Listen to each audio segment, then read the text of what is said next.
Bow light. Stern light. This is called a bow light because it's at the bow of the boat. It's stern because it's not at the bow. It would rather be at the bow. No, it's called the stern light because it's at the back of the boat. The stern. But it's also called an anchor light, and I'll explain why. These are called navigation lights, and we're supposed to actually have them on all boats. Now, in this video, we're going to talk about navigation lights, but if you want to really know everything about navigation lights, please refer to the proper sources. Not me, I'm just a guy on YouTube. Because this bow light right here is an LED bow light, and it has multiple LEDs in it, but it might not really be Coast Guard legal. I don't know. I got it from Amazon. So this is the stern light in this boat, but let's take a look at this other boat over here. Its stern light is different. Look at how little this fella is. This stern light is probably illegal.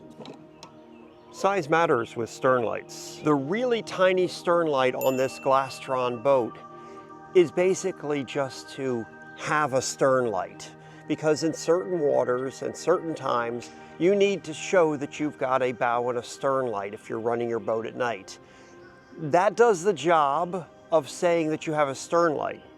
But if I was sitting in this boat, it's not taller than my boat. But back there, it is taller than everything else on the boat. My point is that this little tiny stubby stern light may be fine.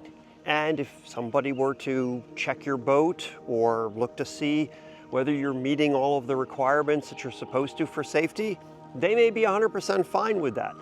But if you're going to have taller things on the boat, or the bimini's going to be up or whatever, technically that's not tall enough.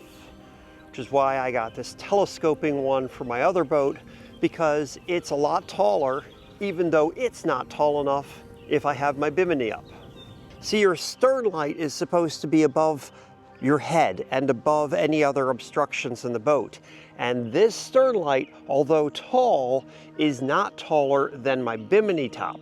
And if I have my bimini top pulled back in this position right here, you can see that the bimini top hangs down and it completely blocks my stern light from being seen from the front of the boat. So technically, that's not tall enough if my bimini is in this position.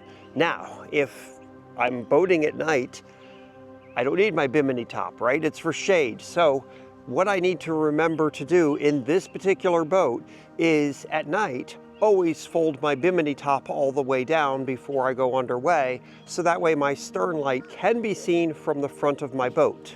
Here's another type of navigation lights, and one that many of you may want to have with you on your boat.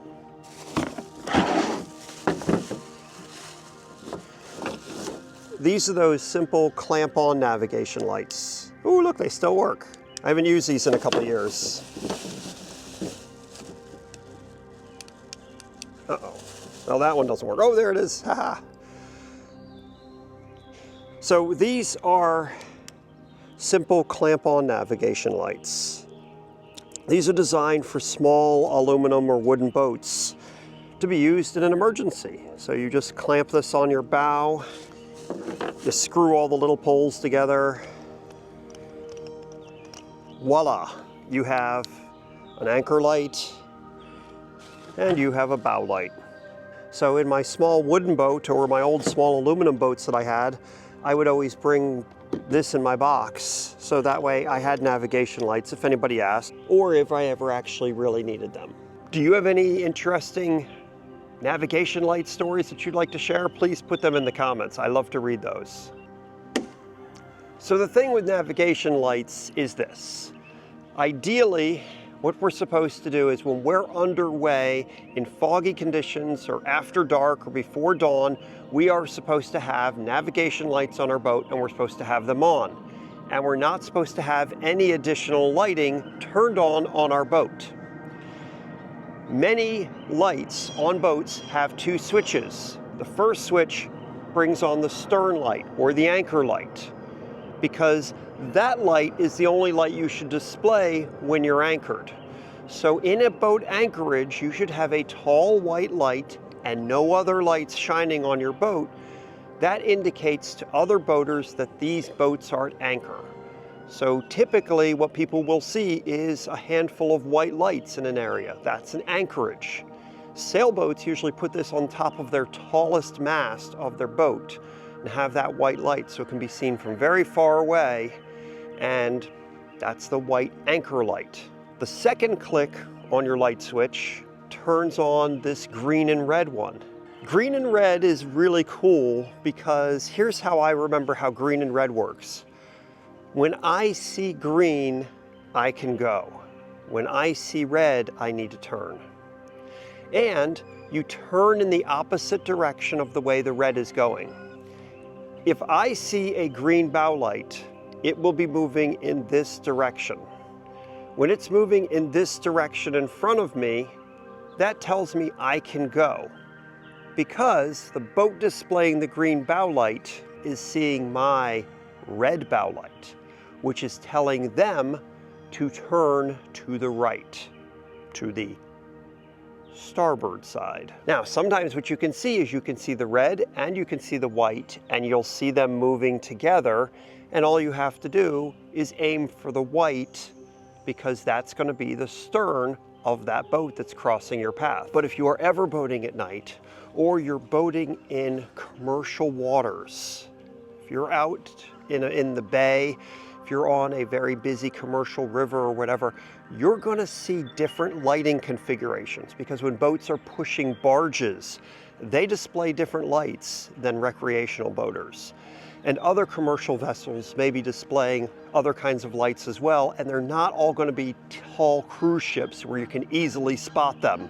But as with anything on open waters, constantly keep your head on a swivel, looking around in all directions all the time, because somebody else may be coming up on you from a different angle or may not be paying good attention, and next thing you know, you've got a boat up on you that you don't want upon you. One of the tricky things to remember with it being a two-position switch is that, let's say you are anchored and you're fishing and the sun is going down, and you remember to put on your stern light, your anchor light, and you raise it up appropriately and you have the anchor light on, is then remembering to turn on your navigation lights when you're underway, or vice versa. If you are interested in these, I did a video about them a few years ago, and I do have a link in the video description, and I'll put it in the comments as well. So learn your navigation lights, follow the rules of the road, pay attention to doing things correctly. Don't just rely on me, Wayne the Boat Guy, to get your information about navigation lights. But I'll see you in the next video, because I have some other stuff for you. Sure to check it out. There's so many bad puns I keep thinking of. This video is an illuminating topic. I want to keep this video light. Bow light. There's got to be a pun in there somewhere, or a joke. So many jokes, so little time.